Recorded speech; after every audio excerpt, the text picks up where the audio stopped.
Assalamualaikum warahmatullahi wabarakatuh. Pada video kali ini, kelompok 4 akan membahas mengenai intervensi dengan pendekatan Gestalt. Dan berikut adalah beberapa topik pembahasan yang akan dibahas pada video kali ini. Namun sebelum itu, kita akan memulai dari pembahasan yang pertama, yakni pengertian pendekatan terapi Gestalt. Nah, terapi Gestalt sendiri berarti terapi yang dasar teorinya itu ada pada psikologi Gestalt, fenomenologis, psikologi eksistensial, serta psikoanalisa yang mengutamakan pada tanggung jawab diri dan keutuhan atau optimalisme dari diri seorang individu. Sebagaimana telah disebutkan, terdapat aliran-aliran tertentu pada pendekatan terapi Gestalt ini, seperti fenomenologis, yang bisa diartikan sebagai pendekatan atau studi tentang pengalaman hidup seseorang, atau metode untuk mempelajari bagaimana individu itu secara subjektif merasakan pengalamannya atau dibimbing untuk merasakan pengalaman dan juga memberikan makna dari pengalaman-pengalaman yang ia alami atau fenomena yang ada pada kehidupan dia. Sementara pada psikologi eksistensial itu menekankan pada berbagai implikasi falsafah dari kehidupan seseorang. Misal pada cara menghayati kehidupan seseorang, atau juga berfokus pada situasi kehidupan manusia di alam semesta, seperti membahas kesadaran diri, lalu kebebasan untuk menentukan nasib atau tujuan hidup, lalu tanggung jawab pribadi pada orang di sekitarnya, atau bahkan kecemasan yang ada pada diri seseorang. Lalu pada pendekatan terapi Gestalt sendiri itu juga ada psikoanalisis, di mana psikoanalisis itu membahas mengenai struktur kepribadian atau tingkat kehidupan mental, seperti ini, conscious, pre-conscious, unconscious. Nah, atau juga membahas wilayah-wilayah pikiran seperti id, ego, superego, atau juga membahas dinamika kepribadian. Nah, selain itu, terapi Gestalt juga merupakan pendekatan pengalaman di mana klien dapat memahami tentang apa dan bagaimana mereka berpikir, rasakan, dan melakukan sesuatu saat mereka berinteraksi dengan para terapis, atau pada saat mereka mengikuti terapi Gestalt ini. Nah, selanjutnya ada pandangan Gestalt tentang manusia.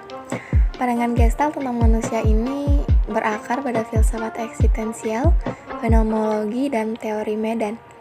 Asumsi dasar pendekatan Gestalt yaitu memandang manusia sebagai individu yang dapat mengatasi permasalahannya sendiri dalam hidup, terutama ketika mereka menggunakan kesadaran akan pengalaman yang sedang dialami dan dunia sekitarnya. Gestalt juga berpendapat bahwa individu mempunyai masalah lantaran menghindari masalah. Oleh karena itu, pendekatan Gestalt mempersiapkan individu dengan intervensi dan tantangan untuk membantu individu mencapai integritas diri dan menjadi lebih autentik atau asli menjadi dirinya sendiri. Asumsi dasar terapi Gestalt atau pendekatan Gestalt juga memandang bahwa individu mempunyai kapasitas untuk mengatur dirinya sendiri ketika mereka menyadari apa yang terjadi di dalam dan di sekitar mereka. Terapi pendekatan Gestalt memberikan pengaturan dan kesempatan bagi kesadaran itu untuk didukung dan dipulihkan. Jadi, yang harus diperhatikan dalam terapi berdasarkan pendapat pendekatan Gestalt adalah pemikiran dan perasaan individu yang dialami pada masa sekarang. Nah, ini dia dua hal yang perlu diperhatikan dalam pendekatan Gestalt ya, yaitu pada masa sekarang dan urusan yang belum selesai tadi. Yang pertama yaitu pada masa sekarang. Salah satu kontribusi utama dari pendekatan Gestalt yaitu tentang penekanannya dalam pembelajaran untuk menghargai dan sepenuhnya mengalami pada saat ini atau saat sekarang. Nah, salah satu tujuan dari terapi Gestalt itu kan membantu klien untuk menyadari pengalaman mereka sendiri ya. Jadi, dalam hubungannya dengan perjalanan hidup manusia, pendekatan Gestalt ini memandang bahwa tidak ada yang ada kecuali sekarang, yang berarti masa lalu telah pergi dan masa depan belum tentu akan dijalani. Oleh karena itu, yang menyelesaikan segala permasalahan yang dialami oleh individu ya adalah pada masa sekarang, jadi here and now gitu. Nah, terapi Gestalt ini sebenarnya tuh berfokus pada keadaan sekarang yang harus dilakukan oleh konseli. Jadi tugas konselor itu adalah membuat konseli itu sadar bahwa apa yang dilakukan pada saat sekarang adalah wujud dari rasa sadarnya. Nah, individu yang menyimpang dari saat sekarang dan menjadi terlalu terpaku pada masa depan, itu mereka cenderung mengalami kecemasan yang menjadikan mereka sebagai kesenjangan antara saat sekarang dan saat masa depan nanti. Maka pada prakteknya konselor itu diarahkan untuk dapat membantu konseli melakukan kontak atau berhubungan dengan saat sekarang. Bisa memakai pertanyaan apa dan bagaimana, bukan memakai pertanyaan mengapa. Misalnya ya, dalam praktek konseling kita bisa menanyakan, apa yang sedang Anda alami sekarang saat Anda duduk di sana dan mencoba berbicara.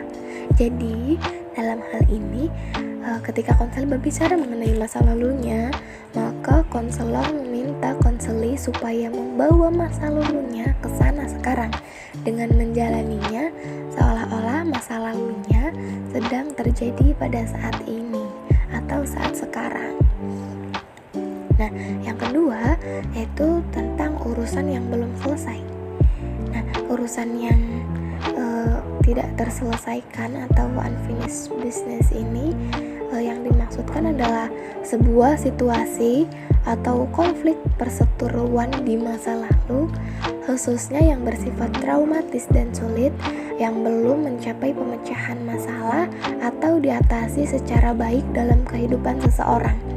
Nah, urusan yang belum terselesaikan ini akan tetap ada sampai individu tersebut menghadapi dan menangani perasaan yang tidak terekspresikan itu tadi.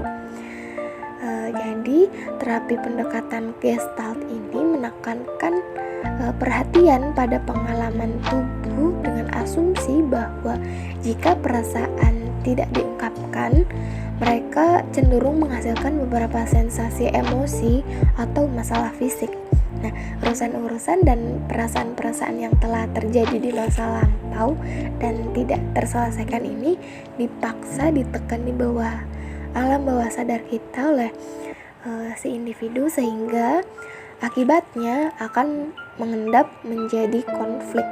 Nah, perasaan-perasaan tersebut misalnya kayak dendam, kemarahan, kebencian, sakit hati, kecemasan, dan rasa diabaikan atau yang lainnya.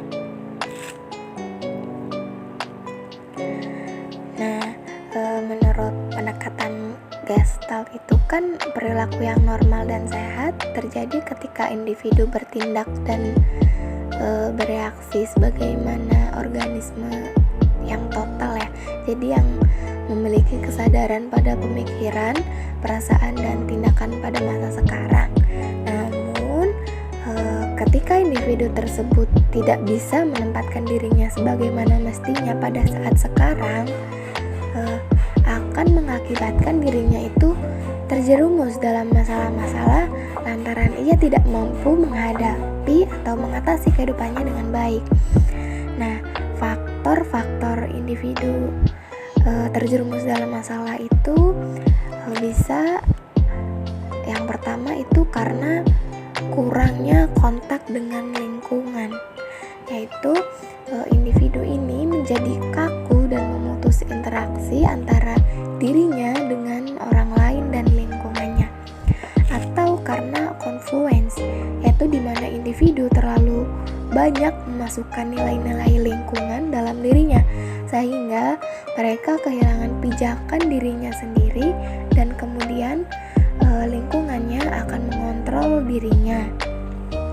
Atau yang ketiga karena unfinished business, yaitu ketika orang yang mempunyai kebutuhan yang tidak terpenuhi, perasaan yang tidak terekspresikan, dan situasi yang belum selesai yang mengganggu perhatiannya.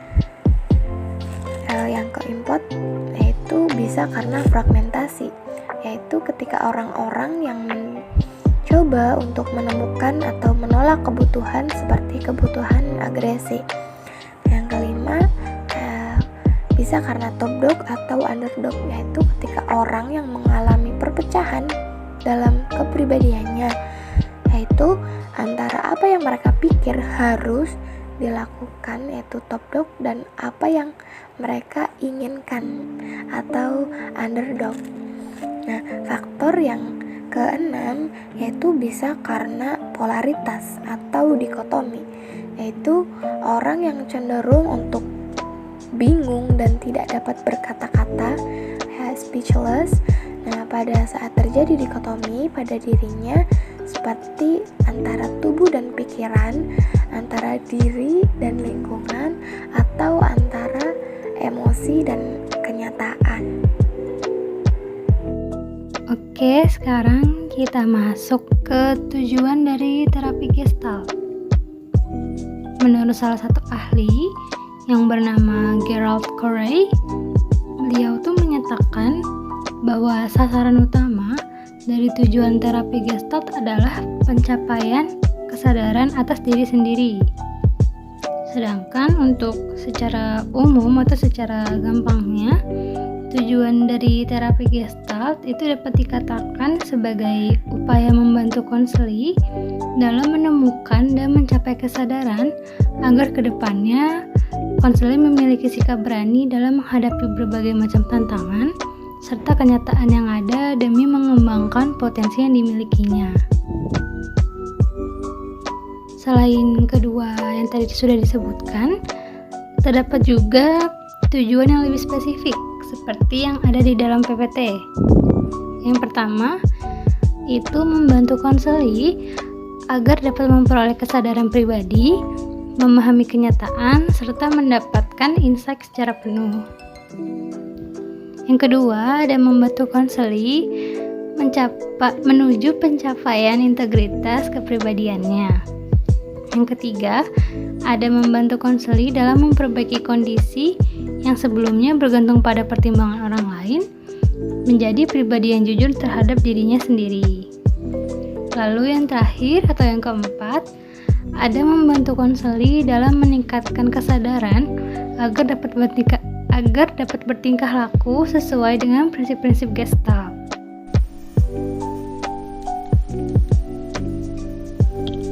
Baik, selanjutnya ada materi terapi dengan pendekatan Gestalt. Yang pertama ada peran dan fungsi konselor. Terapis Gestalt menggunakan metode yang aktif serta keterlibatan pribadi dengan klien untuk meningkatkan kesadaran, kebebasan, dan pengarahan diri mereka serta mengarahkan mereka menuju tujuan yang telah ditetapkan. Maksudnya metode yang aktif itu konselor ini aktif untuk berkomunikasi dengan klien, jadinya nanti akan menimbulkan rasa percaya sehingga klien ini mau untuk mengungkapkan permasalahan dan mau untuk jujur dan menerima dirinya sendiri. Nah, pada peran dan fungsi konselor berikut ini ada fungsi terapis. Yang pertama itu fungsi dalam membentuk atau membantu dialog interaktif. Jadi terapis membantu klien ke dalam bentuk yang interaktif, sehingga memunculkan dialog yang aktif dan mampu saling percaya dengan seorang klien. Jadi klien dan konselor ini akan saling percaya, dan klien ini mau mengungkapkan apa yang ada pada diri klien gitu. Sehingga nantinya klien ini dapat belajar tentang diri mereka sendiri dengan melakukan eksperimen terhadap kehidupan, di mana mereka mencoba perilaku baru dan memperhatikan apa yang terjadi. Dan jadi nantinya akan ada aktualisasi diri gitu dari penerimaan dan kesadaran dirinya. Dengan kata lain, nantinya ini fungsi terapis ini menciptakan suasana yang nyaman dan hubungan yang baik, serta menjadi fasilitas dalam interaksi klien untuk belajar dan mendapatkan pemahaman mengenai diri mereka sendiri, dan membuat klien ini memiliki kebebasan dalam memilih perilaku yang baru. Fungsi yang kedua adalah pemandu dan katalisator. Terapis menyajikan rangkaian eksperimen atau intervensi, dan terapis memiliki tugas untuk menciptakan atmosfer supaya klien ini mau untuk mencoba hal baru dalam bersikap serta berperilaku.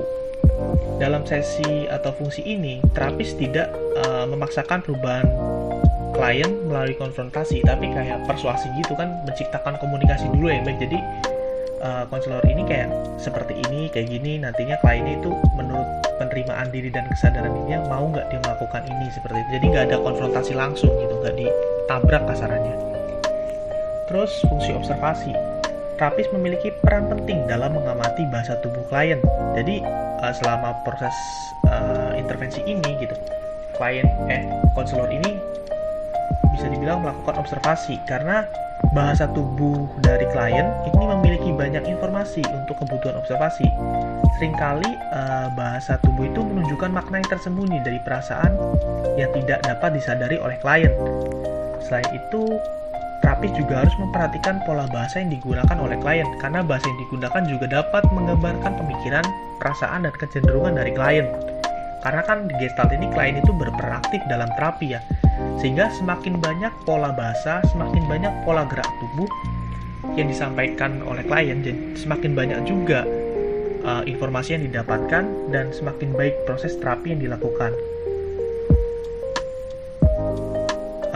Terus selanjutnya ada prinsip kerja teknik dari Gestalt. Nah, di prinsip kerja teknik Gestalt itu ada holisme, di mana holisme ini memandang alam sebagai satu kesatuan utuh dan koheren. Keseluruhan ini maksudnya itu tidak dapat dinyatakan melalui bagian-bagian tertentu. Misalkan kayak kita mengenal atau kita menilai dan mengenal orang lain. Kita mungkin bisa melihat dia secara utuh, tapi kita nggak bisa tahu bagaimana dia itu secara keseluruhan. Karena pada holisme ini tidak menempatkan nilai-nilai superior dan aspek tertentu pada individu gitu. Tapi Gestalt ini hanya memperhatikan pikiran, perasaan, perilaku, tubuh, ingatan, dan mimpi dari klien. Terus yang kedua ada teori lapangan. Teori ini menegaskan bahwa organisme harus dilihat dalam lingkungannya atau dalam konteksnya sebagai bagian dari bidang yang terus berubah. Terapi Gestalt memperhatikan dan mengeksplorasi apa yang terjadi pada batas antara orang dan lingkungannya.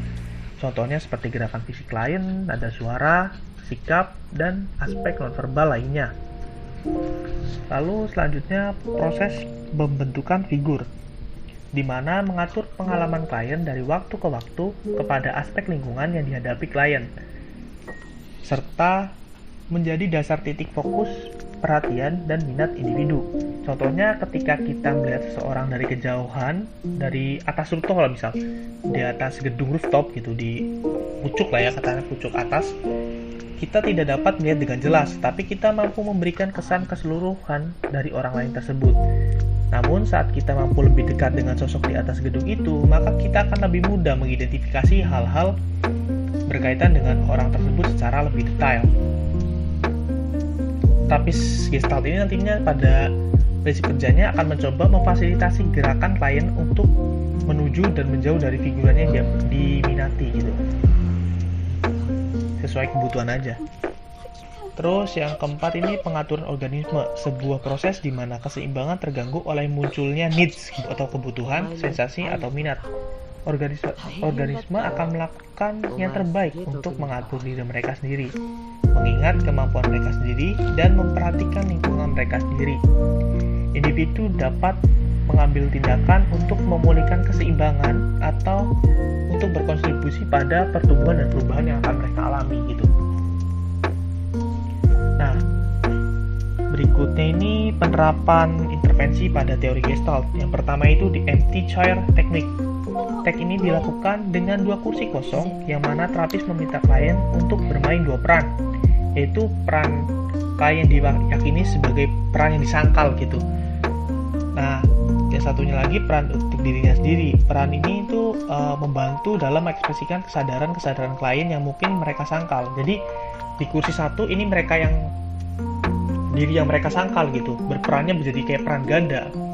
Di kursi pertama jadi dirinya, yang kursi yang kedua nanti dia berperan sebagai peran apa yang dia sangkal gitu. Terus selanjutnya future projection technique. Teknik ini dirancang untuk terapis membantu klien dalam mengungkapkan kekhawatiran, ketakutan, dan harapan dari klien terhadap masa depannya. Konselor berdialog tentang masa depan dan berusaha membuat klien ini mengungkapkan kekhawatirannya di masa depan. Terus yang selanjutnya ada staying with the feeling. Teknik ini digunakan untuk membuat klien bertahan terhadap perasaan takut atau perasaan yang tidak menyenangkan yang dimiliki oleh klien. Jadi perasaan yang takut itu seperti apa? Misalkan dia takut ketinggian atau takut untuk mencoba hal-hal yang baru.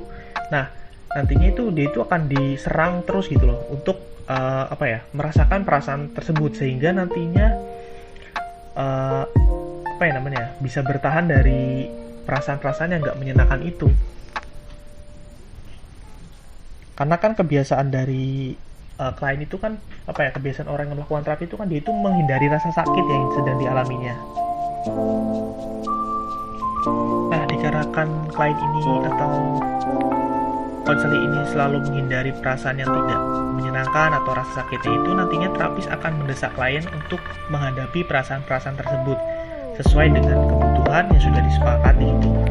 Karena pada pelatihan ini akan berusaha untuk melawan perasaan tidak menyenangkan dan rasa sakit tersebut, dan mungkin akan menyebabkan perasaan ini tuh selalu timbul terus apa yang mereka cemaskan atau mereka takutkan.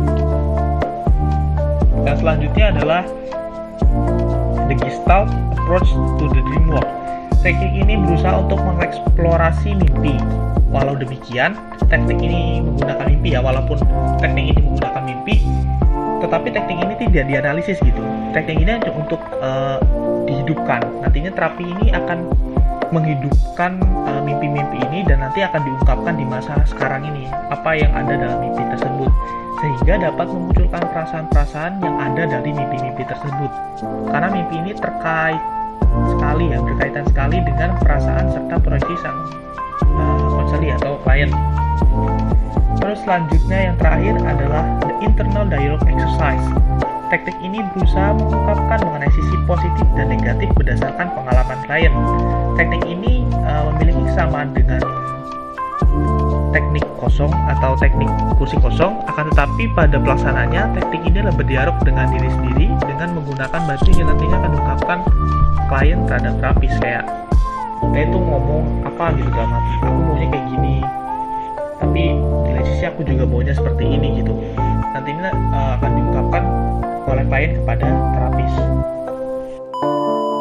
Pendekatan Gestalt dalam perspektif Islam. Sebelumnya kami minta maaf, itu yang di PPT itu typo ya, bukan terapi Islam tapi perspektif Islam. Nah, intervensi dengan pendekatan Gestalt menurut pandangan Islam itu merupakan proses pemberian bantuan yang terarah, berlanjut, dan sistematis kepada setiap individu dengan tujuan agar individu tersebut dapat mengembangkan potensi atau fitrah beragama yang dimilikinya secara optimal. Nah, perkembangan tersebut diperoleh melalui penguasaan mendalam tentang nilai-nilai yang terdapat di dalam Al-Quran dan Hadis ke dalam dirinya sendiri guna dapat menjalankan hidup sesuai dengan tuntutan yang terkandung di dalamnya. Jadi ketika potensi tersebut udah optimal nih, maka individu tersebut diharapkan dapat berperilaku sesuai dengan nilai-nilai agama atau yang sering kita sebut sebagai berakhlak mulia, dan juga dapat mengatasi berbagai masalah kehidupan melalui pemahaman, keyakinan, serta praktik-praktik ibadah ritual agama. Berikutnya ada contoh kasus yang kelompok kami temukan. Mulai dari identitas diri subjek yang merupakan seorang perempuan berusia 36 tahun, memiliki tinggi 165 cm dan berat badan 63 kg. Subjek berpenampilan rapi, ramah, dan sopan. Subjek merupakan anak kedua dari 2 bersaudara. Subjek sudah menikah dan memiliki seorang putri berusia 11 tahun. Subjek memiliki 1 putri dari hasil perkawinannya dengan suaminya.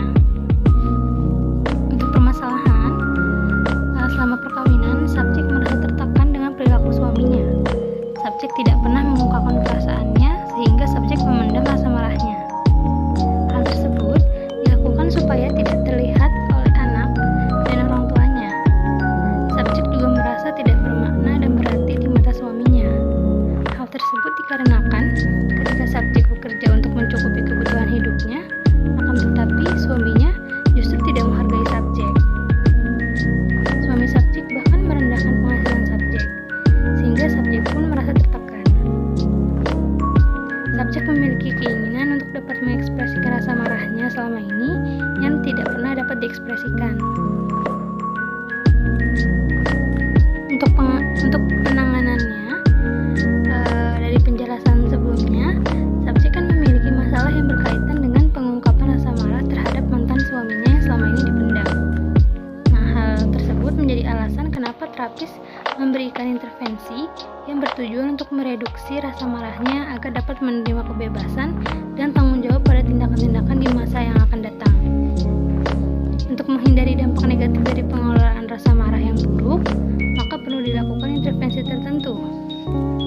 Intervensi yang dapat mengekspresikan perasaan, pikiran, dan keyakinan diri yaitu melalui konseling Gestalt. Sekian dari kelompok kami, kurang lebihnya mohon maaf. Semoga penjelasan materi pada pertemuan hari ini dapat dipahami. Semisal ada yang kurang jelas atau ada yang ingin ditanyakan, bisa ditanyakan melalui WA grup ya. Wassalamualaikum warahmatullahi wabarakatuh.